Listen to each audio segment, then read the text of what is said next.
नमो बुद्धाय दोस्तों, फिर से हाजिर हुए हैं महात्मा बुद्ध की कहानी के साथ। बुद्ध और उनका धम्म। लास्ट वीडियो जो बनाई थी वो इनके जन्म के वक्त की थी कि इनके जन्म से पहले कौन सी भविष्यवाणी हुई थी और इनकी माता का निधन कैसे हुआ। आज की वीडियो इनके बचपन की है। बचपन में इन्होंने कैसे शिक्षा प्राप्त की, भाषा का ज्ञान, शास्त्र ज्ञान, दर्शन और शिक्षा में प्रवीण होना, यह है आज का टॉपिक। तो चलिए शुरू करते हैं आज की वीडियो। सिद्धार्थ जब थोड़ा चलने फिरने योग्य हो गया तो शाक्य जनपद के मुखिया इकट्ठे हुए और उन्होंने शुद्धोधन से कहा कि बालक को ग्राम देवी अभ्या के मंदिर में ले चलना होगा। शुद्धोधन ने स्वीकार किया और बालक को कपड़े पहना देने के लिए महाप्रजापति को कहा। जब वह उसे वस्त्र पहना रही थी तो सिद्धार्थ ने बहुत ही मधुर वाणी में अपनी मौसी से पूछा कि उसे कहाँ ले जाया जा रहा है। तब उसे पता लगा कि उसे मंदिर ले जाया जा रहा है तो वो मुस्कुराया, लेकिन शाक्यों के रीति रिवाज का ध्यान रखकर वह चला गया। 8 वर्ष की आयु होने पर सिद्धार्थ ने अपनी शिक्षा आरंभ की थी। जिन 8 ब्राह्मणों को शुद्धोधन ने महामाया के स्वप्न की व्याख्या करने के लिए बुलाया था और जिन्होंने सिद्धार्थ के बारे में भविष्यवाणी की थी, वे ही 8 ब्राह्मण उसके प्रथम आचार्य हुए। जो कुछ वे जानते थे वे सब उन्हें जब वो सिखा चुके तो शुद्धोधन ने उद्दिक देश के उच्च कुलोत्पन्न प्रथम कोटि के भाषा, विद, व्याकरण, वेद, वेदांग तथा उपनिषदों से पूरे जानकार सबमित को बुला भेजा। उसके हाथ पर समर्पण का जल सिंचन कर शुद्धोधन ने सबमित को ही शिक्षण के निमित्त सिद्धार्थ को सौंप दिया। वह उसका दूसरा आचार्य था। उसकी अधीनता में सिद्धार्थ ने उस समय के सभी दर्शन शास्त्रों पर अपना अधिकार कर लिया। इसके अतिरिक्त उसने भारद्वाज से चित्त को एकाग्र तथा समाधिस्थ करने का मार्ग भी सीख लिया था। भारद्वाज आलार कालाम का शिष्य था। उसका अपना आश्रम कपिलवस्तु में ही था। सिद्धार्थ आरंभ से ही शोषण के खिलाफ थे। जब कभी वे अपने पिता की जमींदारी में जाते तो वहाँ कृषि संबंधी कोई भी काम न होता तो वह एकांत में जाकर ध्यानारूढ़ हो जाता।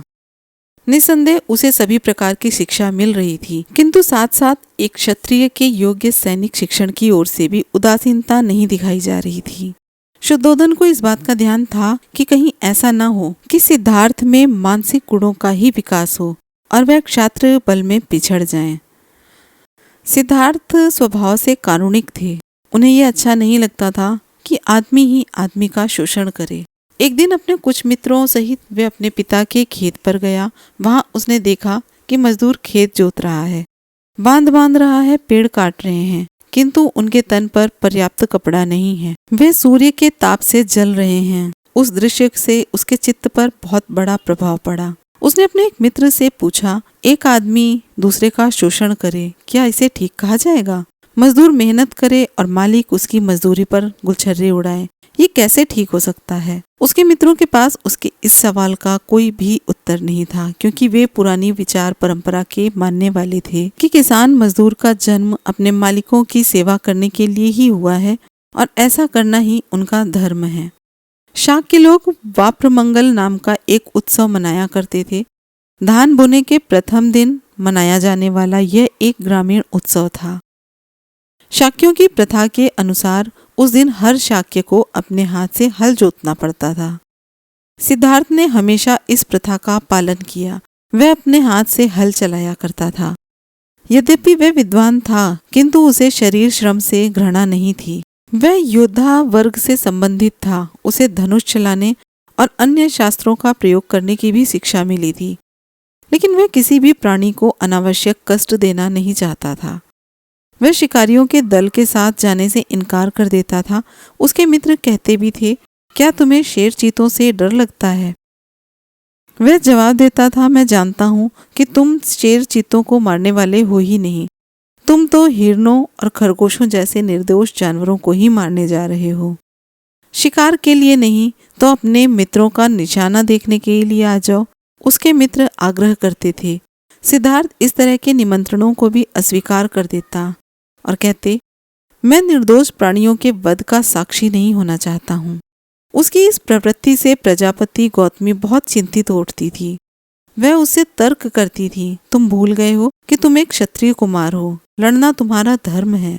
शिकार के माध्यम से ही युद्ध विद्या में प्रवीण हुआ जा सकता है, क्योंकि शिकार करके ही तुम ठीक ठाक निशाना लगाना सीख सकते हो। शिकार भूमि ही युद्ध भूमि का अभ्यास क्षेत्र है। बहुत बार तो सिद्धार्थ गौतमी से ही पूछ बैठते थे, माँ, एक क्षत्रिय को लड़ना क्यों चाहिए? और गौतमी का उत्तर होता, क्योंकि ये उसका धर्म है। सिद्धार्थ उसके उत्तर से संतुष्ट नहीं होता था। वह गौतमी से पूछता, माँ, यह तो बता दो कि आदमी का आदमी को मारना एक आदमी का धर्म कैसे हो सकता है? गौतमी उत्तर देती, यह सब तर्क एक सन्यासी के योग्य है, लेकिन क्षत्रिय का तो धर्म लड़ना ही है। यदि क्षत्रिय भी नहीं लड़ेगा तो राष्ट्र का संरक्षण कौन करेगा? सिद्धार्थ पूछता, लेकिन माँ, यदि सब क्षत्रिय परस्पर एक दूसरे को प्रेम करें तो क्या बिना कटे मरे वे राष्ट्र का संरक्षण नहीं कर सकते हैं? इस सवाल का गौतमी के पास कोई भी जवाब नहीं था। गौतमी निरुत्तर हो जाती है। वह अपने साथियों को अपने साथ में बैठाकर ध्यान लगाने के लिए प्रेरित करता था। वह उन्हें बैठने का ठीक ढंग सिखाता। वह उन्हें किसी एक विषय पर चित्त को एकाग्र करना सिखाता।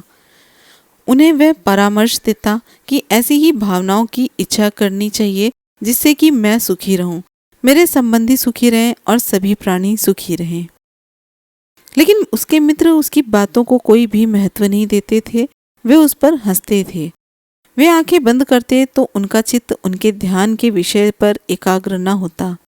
इसकी बजाय उनकी आंखों के सामने नाचते हुए वे हिरन नजर आते थे जिनका वे शिकार करना चाहते थे, अथवा वे मिठाइयाँ जिन्हें कि वे खाना चाहते थे।